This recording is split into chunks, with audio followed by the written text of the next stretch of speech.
All right, and welcome into another episode of the Buffalo Basement Podcast. I am your host, Matt Digert. We are not, unfortunately, joined by Pat Bruckness tonight, but we do have a special guest host tonight.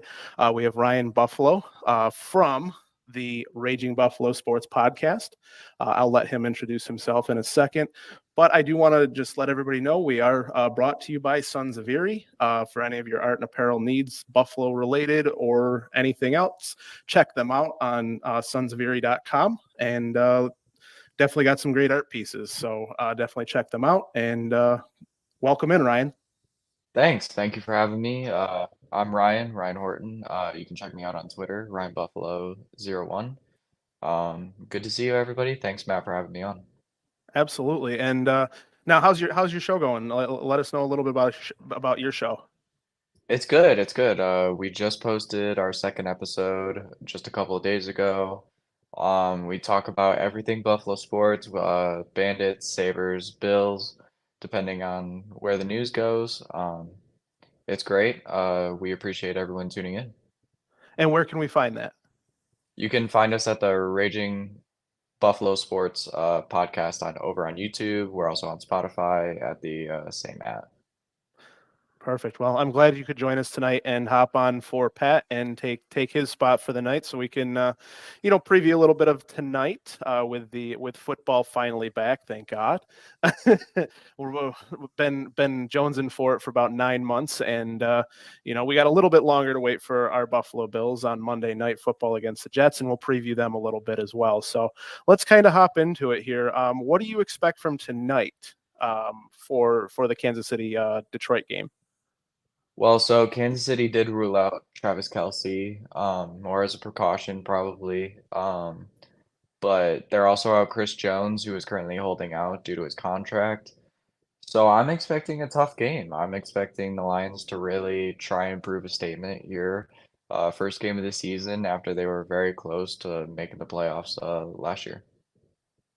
Yeah, I mean, definitely, Lions are an up and coming team. I don't know if they're going to give that, much of a challenge to the Kansas City Chiefs, but you never know. I mean, we saw it last year with, the Bills when they played the Rams last year, and it was just a just a shellacking basically of the Rams last year. But I don't expect to see that. I do expect to see a close game, and especially with Kansas City not having both Kelsey and Jones, Chris Jones for the defensive line.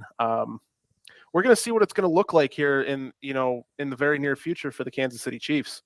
So I mean that's definitely something that we're going to have to keep an eye on and see what they do and see what they use on offense. And what do you expect the final score to be in that game? I've been going back and forth, you know. Um, I think Detroit is they got a good head coach in Dan Campbell, who is an excellent motivator, a lot like Bills head coach Sean McDermott. Um, He'll bite your knees. he will. He will bite your knees. They got Amon-Ra St. Brown. I'm expecting a huge game for Jahmyr Gibbs, their rookie running back in the first round. On defense, we usually don't equivalate good defense with Detroit, but they drafted some pieces. By all accounts, Jack Campbell has looked really good for them at their middle linebacker position. Um, so I'm gonna go Detroit 31-28. Well, and with that game specifically, I'm looking forward to seeing their rookie running back in Jahmyr Gibbs. Haven't got to see him too much in the preseason, personally. But I definitely expect a big game out of him. I really want to see how they're going to use him, because I mean they're talking about up there in Detroit that they're going to use him in ways that nobody's expecting them to be used. So I'm very excited to see that. I'm excited to see how their offense goes against a Kansas City defense that you know isn't typically that great. They spent most of their money on offense, obviously with 15 back there, and they have to be able to give him weapons, just like us with the Bills. You have to be able to provide Josh Allen with weapons, and they did a good job, especially in Justin Ross a couple of years ago. Now they have Rashee Rice in the second round this year, or did they take him in the first round? They took him at the end Rasheed, of the first. Yeah, Rasheed? Rashee. Yeah, No, he was a third round pick. third round pick. Okay. But definitely excited to see what they can do, with them. I mean, I'm not one of those, you know, they beat us a couple years ago in the playoffs with 13-second game. I hate them. I get it. I'm a football fan first. Like I love the Bills. I'm a huge Bills fan. I guess I can say Bills fan first. But during the week up until Sunday, I am football minded. So I'm excited to watch football for the first time really in almost 9 months. So definitely expect to see a closer game than I was expecting to see before. I still expect to see a bit of a shootout, um, just because both defenses are not proven to be that great. Detroit adding Jack Campbell there, Chauncey Gardner, adding him. Um, who else did they add? They added a couple more pieces on their defense, but they should be improved. Do I think they're going to be like superior and be able to stop the Chiefs on multiple drives? I don't. Um, but at the same time, I also don't see the Chiefs stopping the Lions too many times either. So I expect it to be, I think the over in this game is 52.5. I expect it to go over that. I really do. Final score, I would say probably 31-27, 31-28, 35-28, something like that. So, but very excited to watch football tonight is basically what it's coming down to. Now, I do want to get into a little bit of Bills talk here, now that we've gotten tonight's game out of the way. But starting out with a little bit of news came out yesterday with Micah Hyde. He ended up practicing, um, and then he was on the injury report today. Do we see that as anything major? I personally don't think so. He came out at his presser today and said that they have a few days. He'll be good to go for Monday. And coming from the player, he seems not too worried about it. I think it might just be a little soreness. I think nothing for us Bills fans to worry about it. I think we got a good medical team. I think he'll be out there and full go on Monday. Well, and speaking speaking of the medical team, we were talking about it, before that. I mean, you know, last year, the last time Damar Hamlin played was on a Monday Night Football game. He's game in a Monday Night Football game. Um, I asked you kind of an a weird question. Do you see them potentially starting him on the first play and then taking him out just to kind of you know get him back in there, starting going back in, or do you see them going with you know their defense right away? I could see it happening.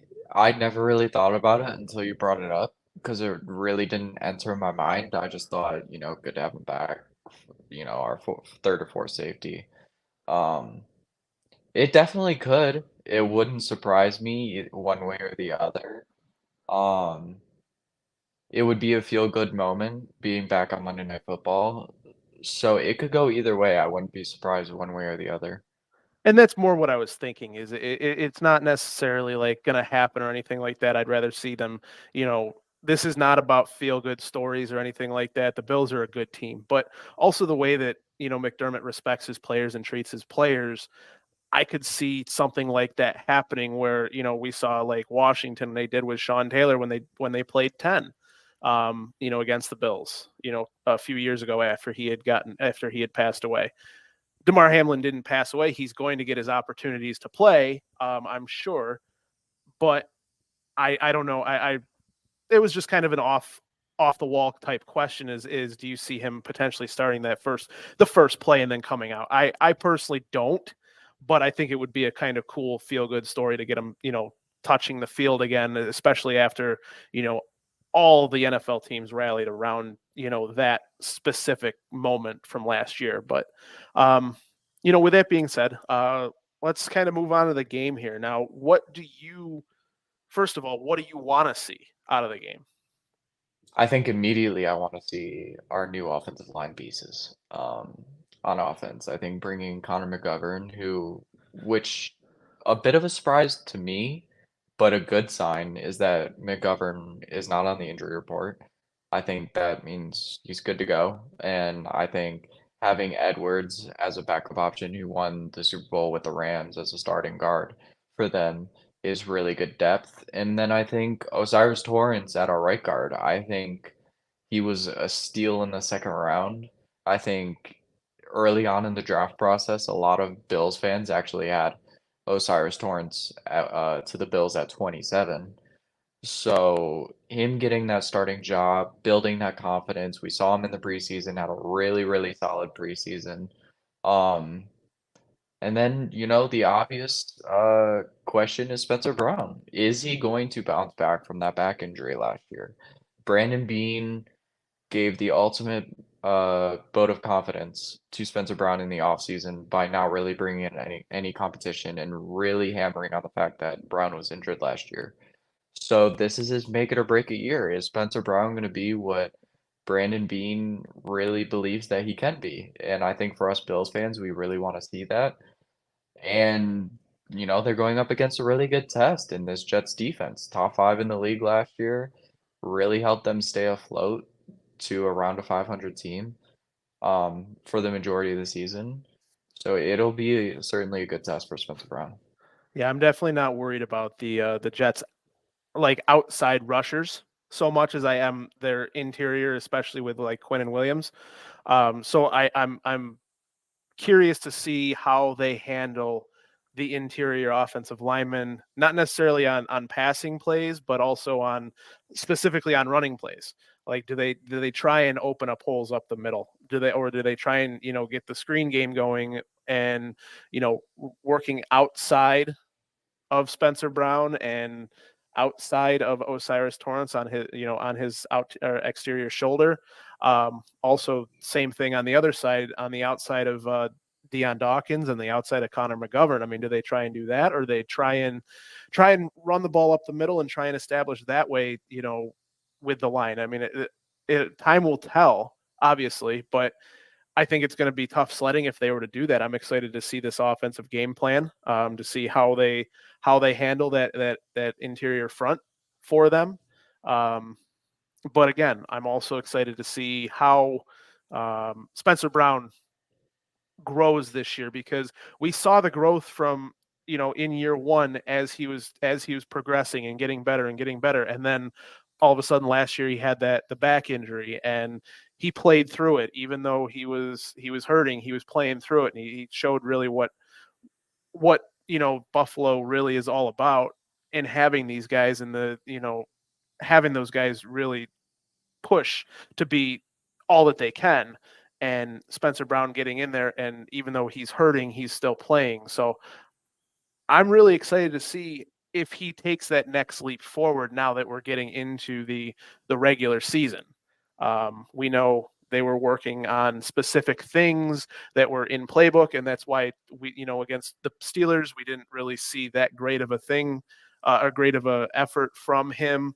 But again, Josh created pressure for himself in half of his situations. So I'm excited to see what the game plan that Dorsey has worked up. I think the Bills are excited to see that, to get on the field and kind of see what happens with them as well. So, what do you want to see specifically from Josh Allen, from the running back group?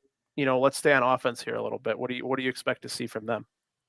I expect to see a lot of usage with Dalton Kincaid, whether that's target share or not. I think just his movement pre-snap, because I think for 3 years now, the Bills have really been trying to get that second tight end. And what that second tight end does is you're able to split them out wide and really be able to read what the defense is running. And I think Kincaid can really unlock a lot of what this Bills offense wants to do and will make life a lot easier for Josh, reading what the defense is going to do. Yeah, I mean, I hope that that's one of the things that I really want to see Josh do, is kind of tone down his running a little bit. I don't want him to take it out of his game or anything like that, because that's what makes him great. That's what makes him special, is his ability to get outside the pocket and chuck the ball downfield or make things happen like we saw in the Bears game when he came around the edge, got out of a sack and came around the edge and threw it back across his body, which you're told not to do. But it's Josh Allen and quarterbacks like Josh Allen or Patrick Mahomes. There's really only the two of them in the NFL that can make that throw. He makes that throw to Gabe Davis, picks up a first down, and they go in and score. So I really am excited to see, Josh Allen, see what he can do and how he grows with another year under, with Dorsey with another year. So my biggest thing that I want to see is how they're going to be using James Cook and his usage, because he really hasn't averaged more than 10 touches since high school a game. So we'll see how they use him. I mean, because he is an explosive player. Do they get him the ball out of the backfield in screens? Do they split him wide, have Damian Harris in the backfield? Do they run him in shotgun and run a lot of draws? Like, how do you feel like what's going to happen with James Cook? I think he has a lot of tread left. Like he has a lot of unused legs. As you said, he hasn't had 10 plus touches since high school. I think there's a lot of things you can do with him. He's very explosive. You can split him out wide. He's a very reliable pass catcher. You can throw screen passes and he could take one to the house. I think there's a lot of different things that you could do to really utilize him in this offense. I think Mm-hmm. you can expect 12 to 14 carries at max. Um, Something around there. I think he's going to be your 20 to 20 um, yard line running back, and then in the red zone, you'll see a lot of Damian Harris. And I really like that combo. I think it's unfair to compare James Cook to Devin Singletary, but overall, in terms of the running back room, I feel like it's more complementary of each other than in years past. Mm-hmm. And I really think that James Cook is going to take over that Devin Singletary role as far as like touches per game, and see if he can't grow into that as well. Um, but how do you feel about, yes, you said between the 20s, you're going to go James Cook, but, and then do you see more Damian Harris getting more touches in like, 20s to the goal line, or do you see somebody more like Latavius Murray maybe dipping into his carries? I think it's going to be majority Damian Harris. I think you got to use him. I think what would be the point of bringing in running back the caliber of Damian Harris if you're not going to use him in certain Mm-hmm. situations? I think he's a very powerful back. He was, I believe, so, someone yesterday told me a stat where Damian Harris was top 10, top 7 in terms of red zone efficiency, in terms of running, and Devin Singletary last year was 31st, roughly. I think that's a huge upgrade. I think you can use Latavius in certain situations, but Latavius is also on a minimum contract. You bring in Damian Harris for a certain reason, and I think they got a certain plan for him, and that's in the red zone. Well, that's the thing. Brandon Bean definitely did a good job with both of them. Yes, they got Murray at a minimum contract, but they also got Damian Harris at 1.777 for him as well. So it's not a huge contract or anything like that, but it's definitely a like a kind of a prove it type deal. Um, and I definitely see Damian Harris being used more. I wonder how they're going to use a back like Latavius Murray, especially with his frame himself. I mean, 6'3", 220, 225. He's almost as big he's almost as big as Josh is, or Josh Mm. is bigger than he is, and Josh is the quarterback. So um, I'd rather see like I said, I don't want to take the running out of Josh's game, but I'd rather see less, called runs, especially down by the goal line, and maybe use somebody like a Damian Harris or maybe use like a Latavius Murray. I'm excited to see how they use their three different type of running backs, because they have three different types of running backs. You got James Cook, who's the explosive one. Damian Harris, who's he is kind of like that thunder, and Latavius Murray is like a goal line back. So who Yeah, knows how I they're going to use him? I think also it allows you just to keep it simple in the red zone. I think in years past, us as Bills fans, we would get super frustrated because they would call these cutesy fancy plays when we're at the 2 or 3 yard line, and we're like, Mhm. just run it in. And Right. I think Damian Harris gives you that just running back dive play. Just get it in the end zone. Don't make it more complicated than you really have to. And I think that will create a lot of stress-free football for this team on offense and specifically Josh. Specifically for the fans too. Yeah, that too. um, but yeah, I mean, as far as that goes, I really, really, really want to see how much better the red zone efficiency gets. Because even like we had Aaron Schatz on a couple weeks ago or last week on last Tuesday, and he was saying, they were real bad in the red zone last year, but those things kind of come back to the median or to the mean. And I'm hoping that we do see that and see a little bit more of that where it's more, even if they're like average. Josh isn't throwing the interceptions and they're making better play calls and things like that. They maybe, hopefully can get into the top 15, top 10 of the NFL in like efficiency. Yeah, and I think you saw that in training camp and preseason is that the first days of training camp, we did hear that red zone was a major priority in terms of what they were working on. So I Mhm. think they know that in the locker room that that was a weakness of theirs last year, and I think they made it a real point of emphasis. Yeah, and I hope they did because, you can get down there as much as you want, but if you're only kicking three, it doesn't matter. You're not gonna stay with some of the the top teams. And even though the Bills are the top team, one of the top two, three teams in the NFL, I mean, if their red zone efficiency, was better, they may be even better. Yep. But now I'm interested to get your take on the defense as well. So I'm excited to see the defensive line. I want to see who's going to be inactive on game day. Because they have Puna Ford listed in the third string and in the third spot there on behind a couple of guys. Yeah, it's very interesting. They have Puna listed third, as you said, behind Tim Settle and Daquan Jones. Hmm. Um, I think they really like Tim Settle and what he can bring. It's a very interesting thing. I think it's a good problem to have because you got a lot of talent at defensive tackle. So it's a good problem to have. I think you bring in Puna Ford, who started a lot of games for Seattle, and I really just think you can't go wrong there. I like the upside of what Puna Ford can bring here, but ultimately it's going to be up to the coaches, and I'm very interested to see what they're going to do. What do you think they're going to do?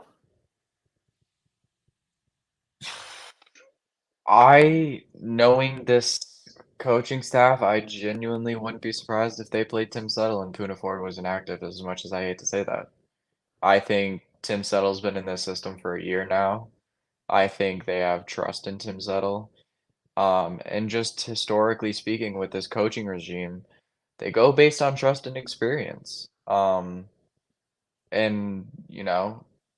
don't think that's a diss on Puna Ford.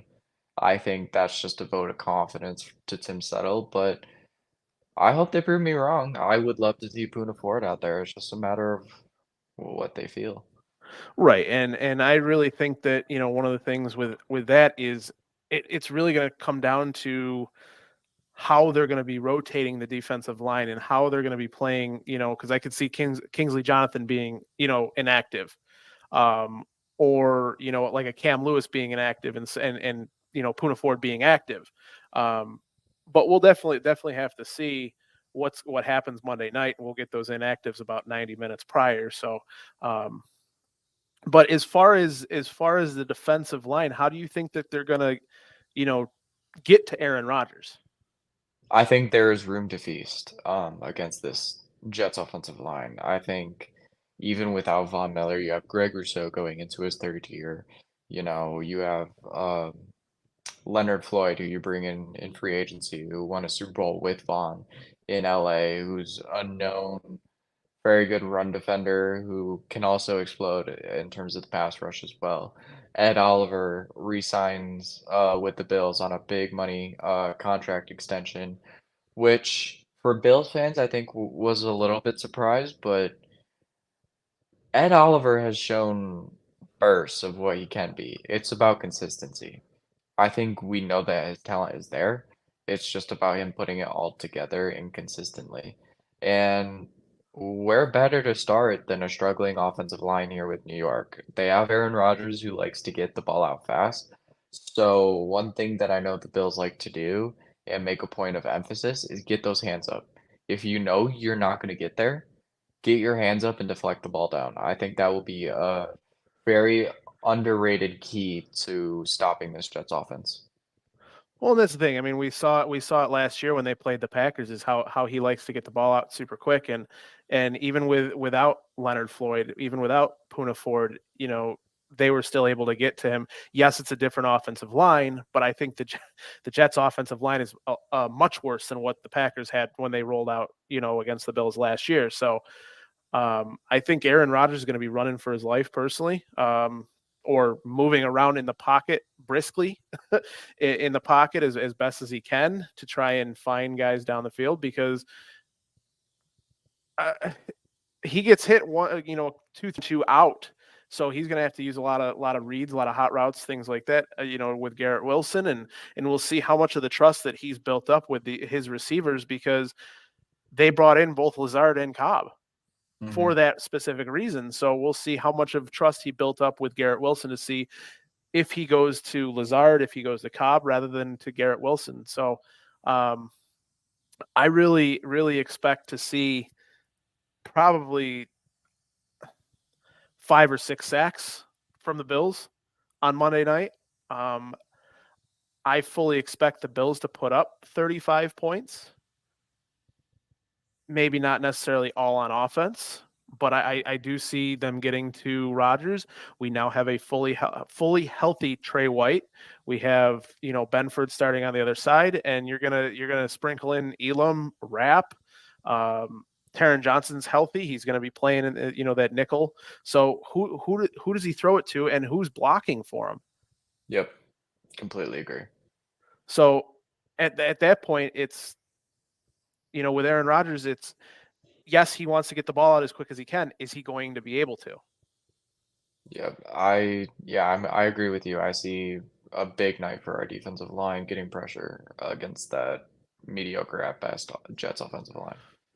Now, we just also found out that Terrell is going to be the starting middle linebacker. How do you feel about that? I love it. I think it was the right choice. I think it's hard to be worse than what Dotson was in the preseason. And I think the coaches made that pretty obvious by playing Dotson in the fourth quarter of preseason games. I think I mean, they were Bernard won playing it by AJ default. Klein over top of him. I mean, that's Yeah. that's crazy. And as far as Dotson goes, he looked completely lost in all 3 games. He didn't know where to go. He was hitting the wrong. He was going to the wrong gaps for run stopping. He was getting played with the couple of times that they ran play action against the Steelers, and they just dropped it in over top of him. Like Yeah, it's you can't that's have that happen.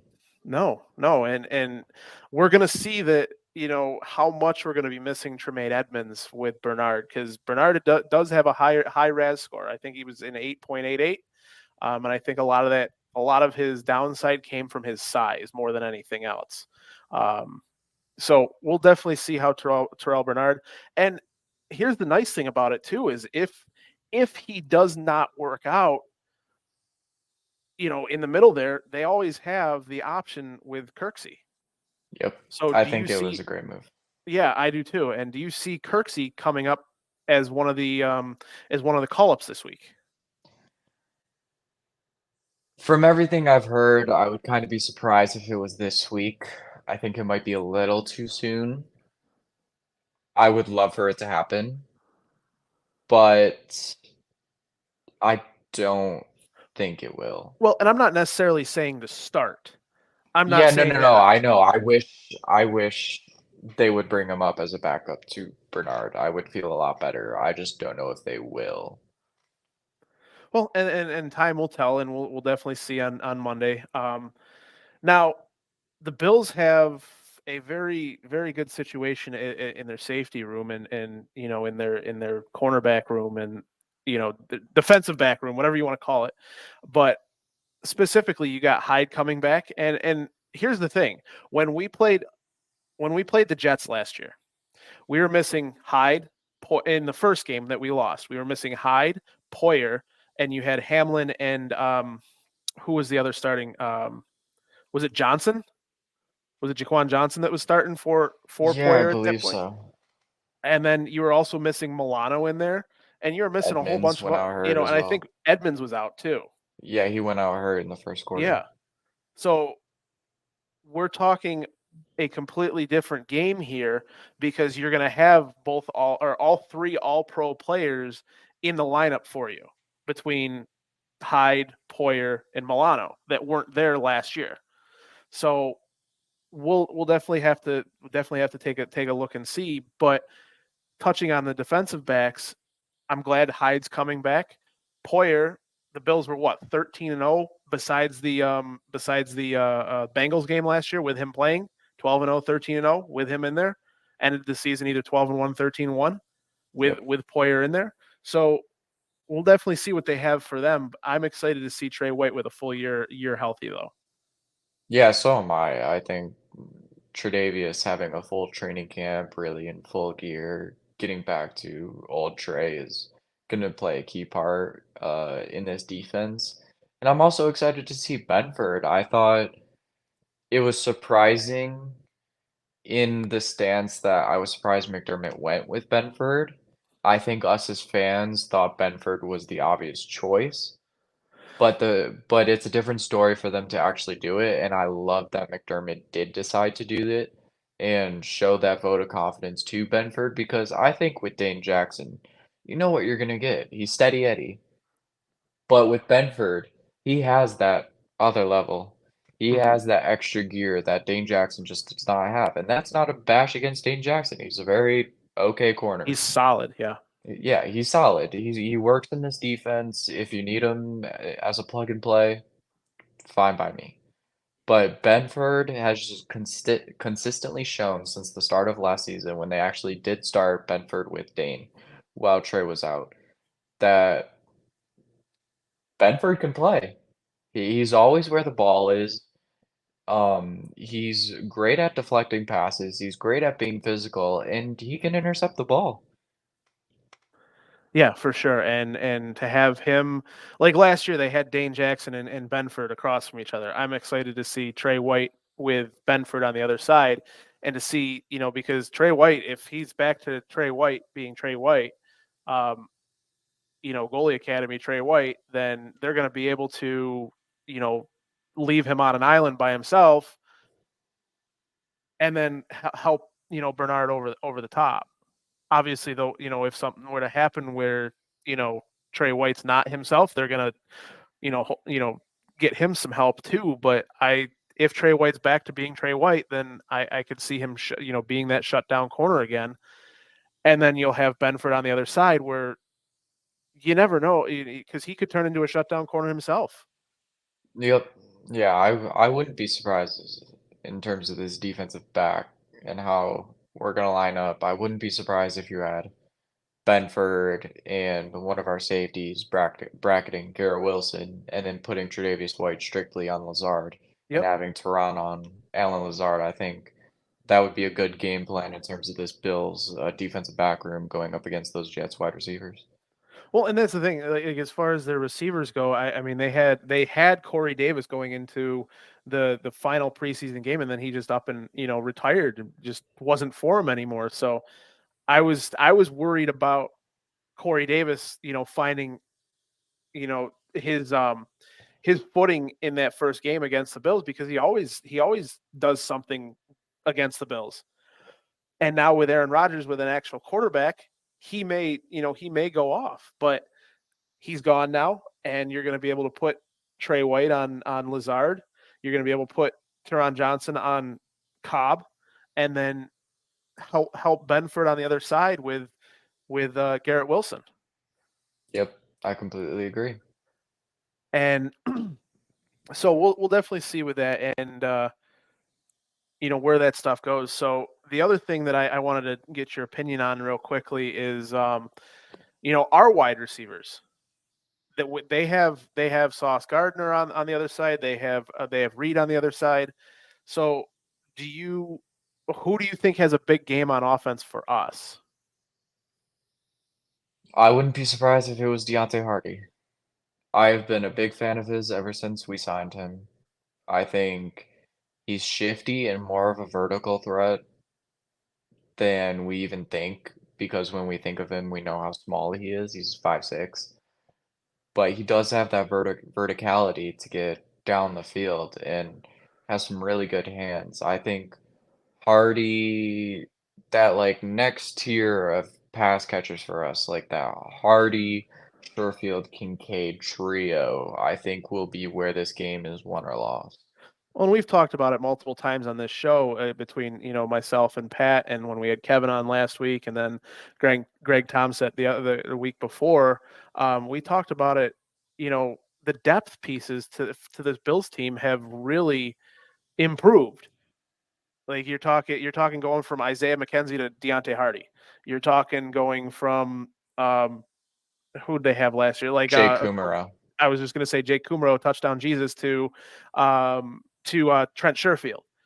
And Sherfield's hands this offseason have been just wow. Like as far as seeing him play, and especially the one the play he made against, I think it was the Colts, where he went downfield and caught it between three people.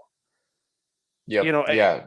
you don't and still able to hold on to that ball is absolutely crazy. Like, I mean, I played football myself. You get hit a certain way, you're losing that ball. He was able to, keep his hands strong on the ball and keep it in and still be able to do that. Yeah, I've really been impressed with Sherfield. I think he was definitely an underrated signing. He has very sure hands, great yak ability. Definitely have been surprised by his contested catch ability. I think that has been a very pleasant surprise. And also his run blocking out on the edge. I think he's always been known for his run blocking. I think, James Cook is definitely going to be an outside the box kind of runner. And I think Sherfield, along with Gabe, who's a very good blocker, and Knox, who's a very good blocker, I think we got receivers who are very good at both catching the ball and blocking. Hmm. I would definitely agree, and that's why you saw a lot of times Gabe Davis when they ran when he was the only receiver on the field, you kind of knew it was going to be a run play. They did kind of sprinkle in, at times, Dawson Knox or Quentin Morris or whoever to go out, but most of the time you saw it was most of the time a run, and I hope that me personally, and this goes back to the game plan and the design of plays and things like that, is I hope that they are able to show less of that, that predictability, where it's not like, oh, they're going to run it here, or oh, this is a clear passing situation. And I'm not saying like I hope that they run the ball, but when you get the ball in James Cook's hand, even if it's a screen pass, it's still like a wide run. You know what I mean? Hmm. It's getting the ball in your playmaker's hands. And yes, Josh Allen is a playmaker, but he also needs to make sure he gets the ball into these guys' hands. How do you feel? How Absolutely. do you feel about that? Yeah, I agree. I think what we want to see from this offense is fluidity and unpredictability. I think that's really what this offense was lacking last year in terms of the early portion of the year last year when we saw this offense really look pretty and flourish was Hmm. when we would open the game with some slant routes, some real quick, easy passes to get those receivers' hands warmed up and allow us to really do what we wanted on offense, dictate what the defense is going to do.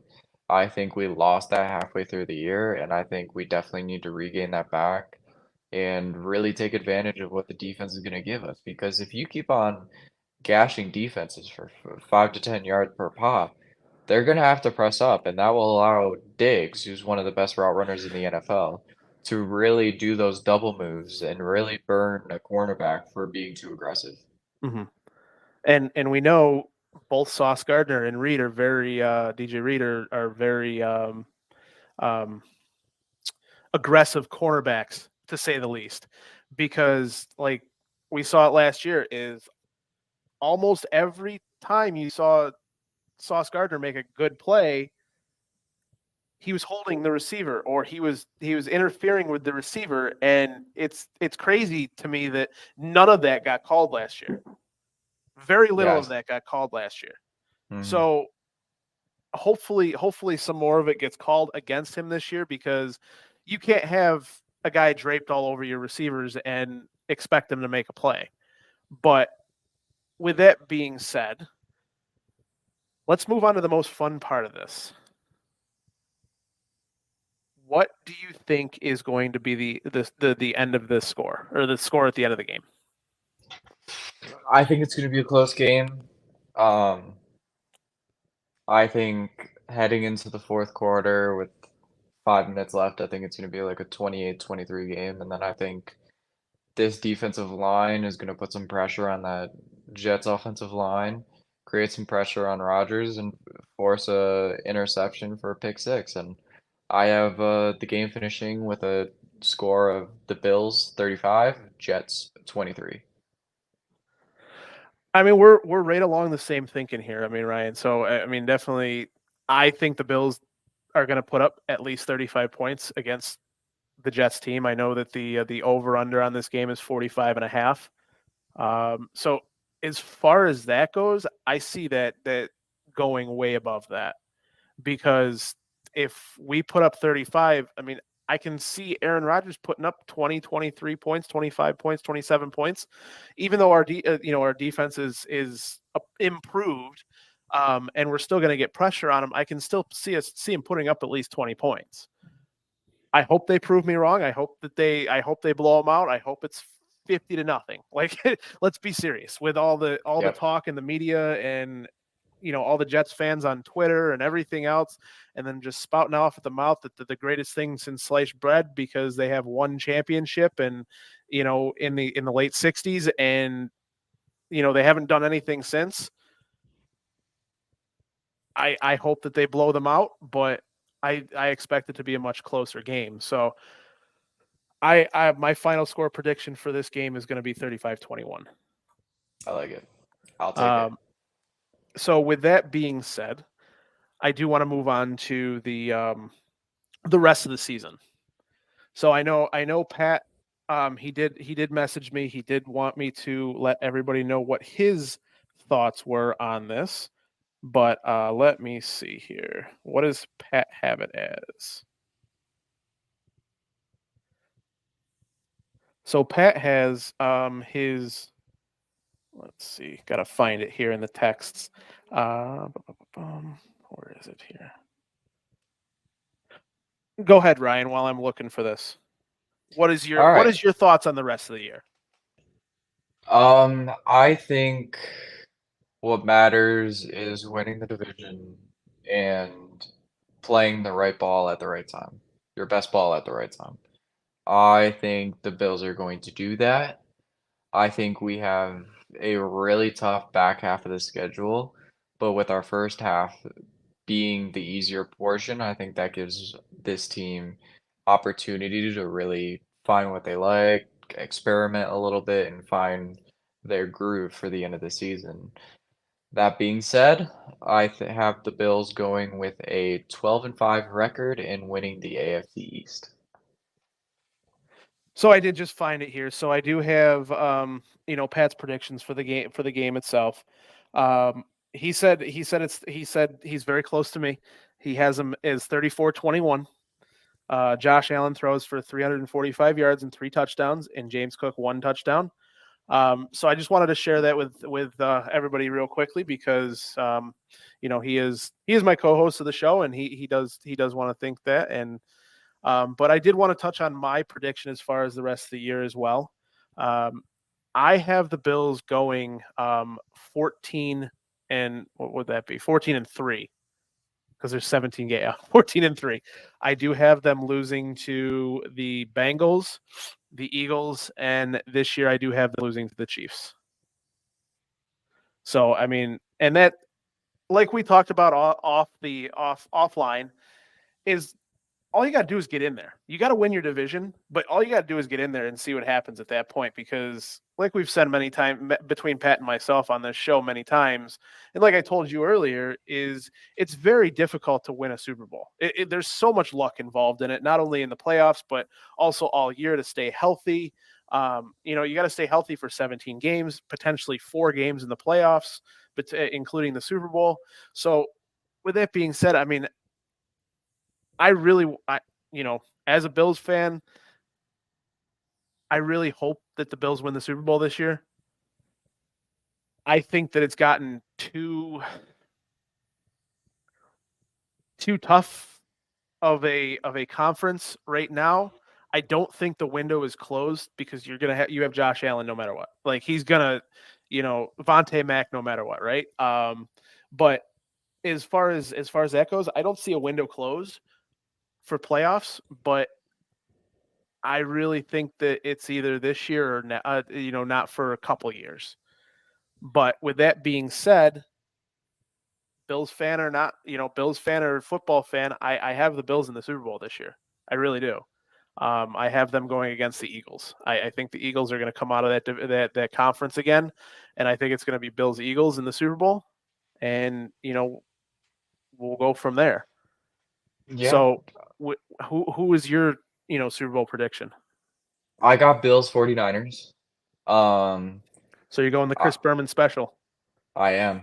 Got to pay homage to the guy who really stuck with us for all those years. He was always a big Buffalo supporter. The Bills are on a mission this year. They hear the noise. They will never admit it. I don't care what you say, though. The Bills hear the noise. Yes. About, they just can't not. And you look at the AFC, it is tough. But you look at all the factors we had to deal with last year. And I hate that people view it as an excuse and, more homage to you, but the injuries we had, hideout for the season. Poyer having to go to KC with a collapsed lung. His body was done after the first half of the season. Gabe Davis with a lingering ankle injury. Just all the factors. DeMar Hamlin's situation, Josh Allen's UCL injury, the weather. Dawson Knox's brother, the top shooting, everything. Yeah. The weather changes, having to move our game against Cleveland to Detroit. All those factors played into last year, whether people will admit it or not. It just happened. They admitted that they were mentally done after the DeMar thing. And you can't blame them. We get it. We were upset as Bills fans, the fact that we played the way we did against Cincinnati. It leaves a bad taste in your mouth. But you can't deny that the team was just you look at the sidelines, there was just no energy. Yeah, there was just no energy for a playoff game. When was the last time you could say that about any team? Right. And one of these years, the playoffs is luck. Getting to the Super Bowl is luck. Winning in the playoffs. It's got to be the Bills' time sometime. And I look at all the components this year. They love being the hunters. They love being underestimated. It's quite frankly impossible to go through as much as they went through last season. We improved on basically every position possible that we needed to improve on in the offseason besides middle linebacker. And I frankly have confidence in the duo of Bernard and Kirksey if we have to use Kirksey. Spencer Brown hopefully being healthy for a year. Osiris Torrance, who we took in the second round. Dalton Kincaid, who is really the joker of this team. He's going to really dictate what we do this year. Yeah. So I got the Bills going to the Super Bowl against the 49ers, and it's bound to be our time. It's bound to be our time sometime, and why not this year with everything stacked against us in terms of It's narrative. got to, right? It's got to be our time, right?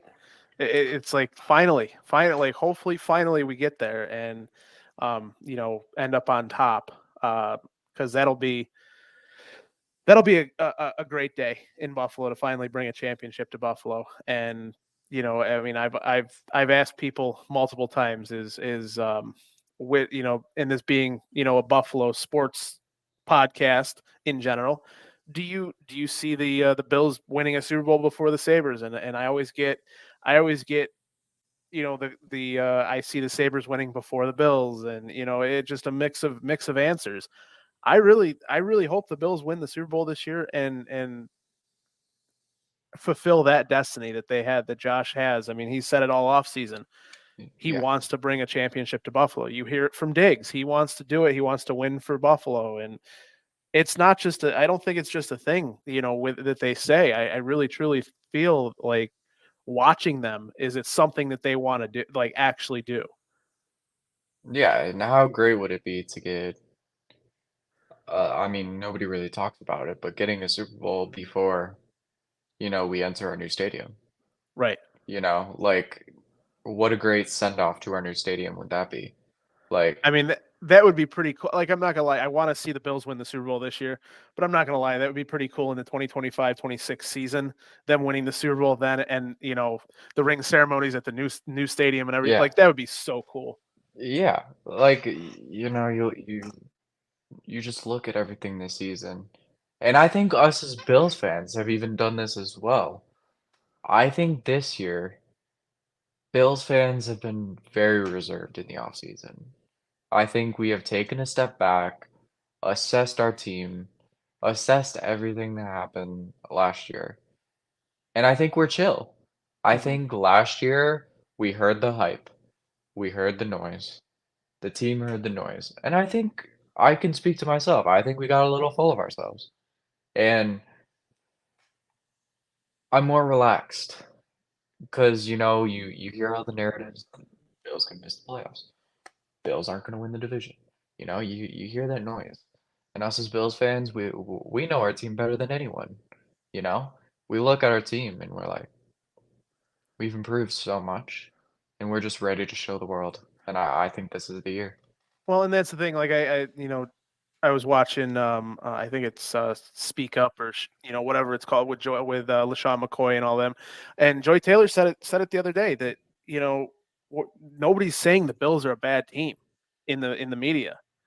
They're just I really think it's true. Is they're got the media fatigue or the fatigue of always picking the Bills the last few years and them not coming through. So how do you think we feel as fans? I mean, Exactly.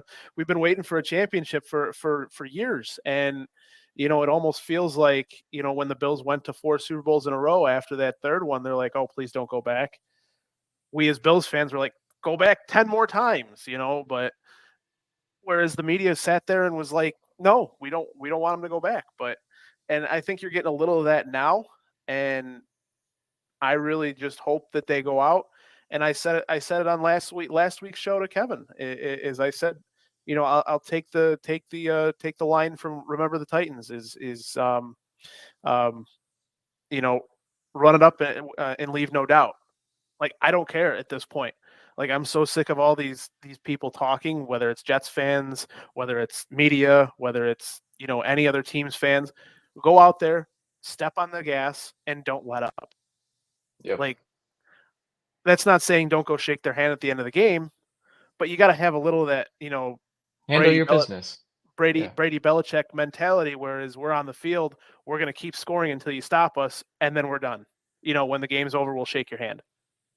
Yep. And I want to see that from them this year because at some point they have to do those things to be able to get to where they want to be. Yep. I completely agree. So we'll leave it on that for tonight.